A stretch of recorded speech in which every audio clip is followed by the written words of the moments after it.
Well, shalom. So I just wanted to talk again about another vision I had. I've kept this one like really, really close to my heart because this one I know people will call me crazy or will think that I'm crazy or that I, kind of just making something up or it's not true. Um, but I know what I saw. I know what I experienced, and I know for sure um, what happened that day. And so I just want to, as a backdrop to this, just remind everyone that, when people say, you shouldn't really share dreams and visions that you had, because you can seem crazy or they don't make sense, or you just had, maybe a bad, slice of pizza or something like that. Remember, Paul consistently talked about his experience that he had with the Lord when he was saved. He many times talked about how, the light shone around him, and that the people who were with him heard a loud noise, and about how he heard the voice of the Lord and what, the Lord said to him.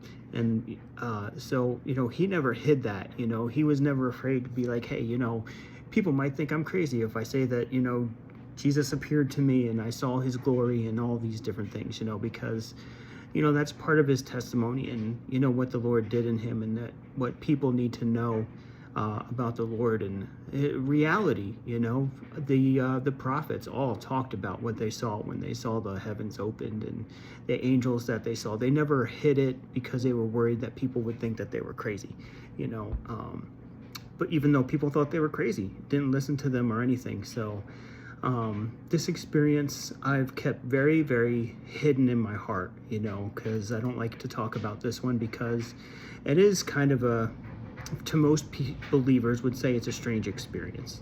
So when I was about 15 or 16, I guess, I was talking to some of my friends about the Lord and how I was just kind of thinking about him and viewing him and everything like that. And I was telling them, like, I don't think, Jesus is how we think he is. We always have him as like this 100,000% serious, dead on mission, and I believe he is that. But, I believe he's also the one who inspired the author of Ecclesiastes, saying, there's a time for this and a time for that, a time for joy and a time for sadness and all that. And, I believe that also comes from his heart. For him, there's a time for, judgment and wrath. There's a time for peace and love. There's a time for, all of these things, the way pouring out of his spirit and withholding his spirit, pouring out rain, withholding his rain.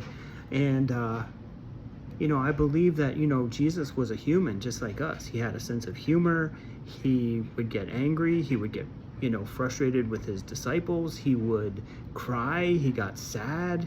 All those things. He experienced all of that. And for us to kind of ignore or not look at Jesus in that way, like we kind of see him as in these movies, where it's like, I'm Jesus, I don't blink, I'm so focused, I never blink.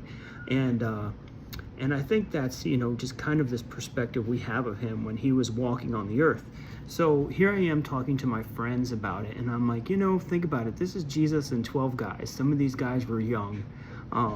I believe that James and John, these brothers, they had those personalities. I think they fought a lot, maybe punched each other in the arm, would get frustrated, maybe roll around in the dirt and fight, and everybody would cheer or laugh, and Jesus would just like, all right, guys, break it up. That's enough. Put down the stick. I think, so I really picture, these 12 guys with Jesus sitting around a campfire. And the picture I get a lot of times is, if you've ever seen the movie Blazing Saddles, where all the cowboys are sitting around the fire eating beans, and the whole scene is just them eating beans, like burp, burp, they're all like farting around the fire.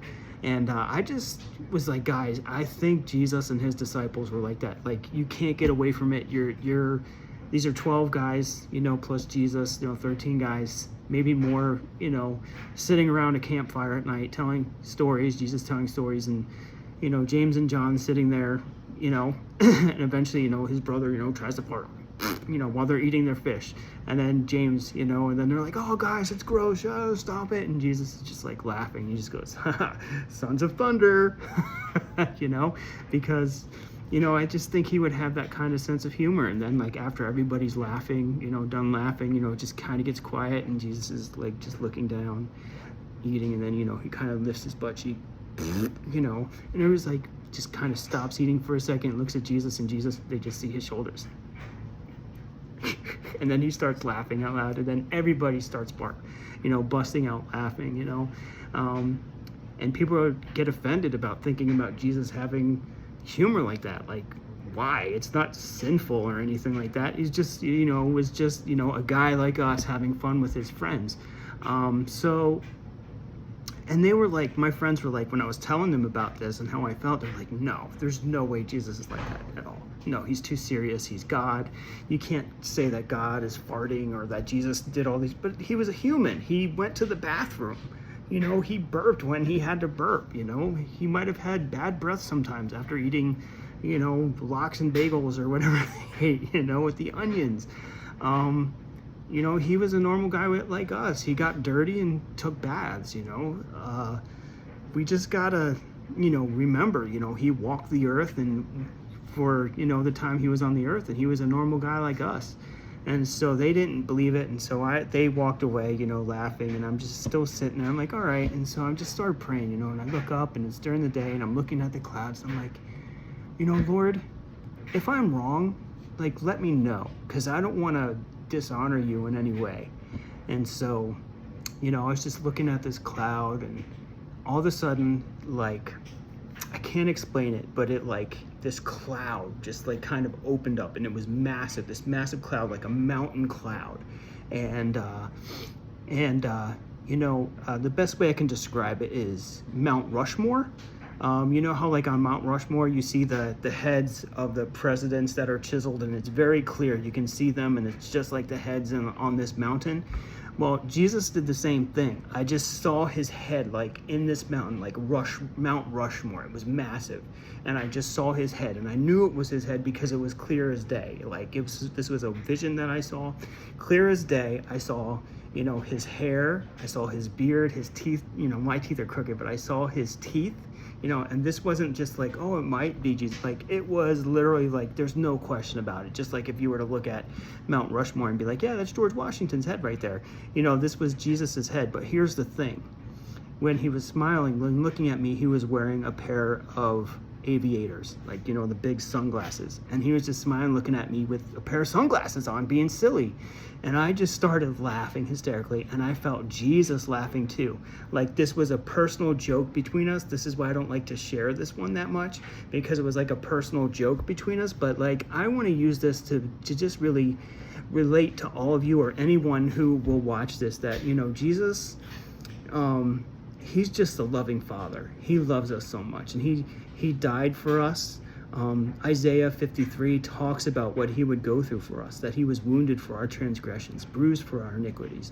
By his stripes we are healed. He was, pierced through his wrists and his feet on the cross. He was bruised as the Roman soldiers punched and beat him.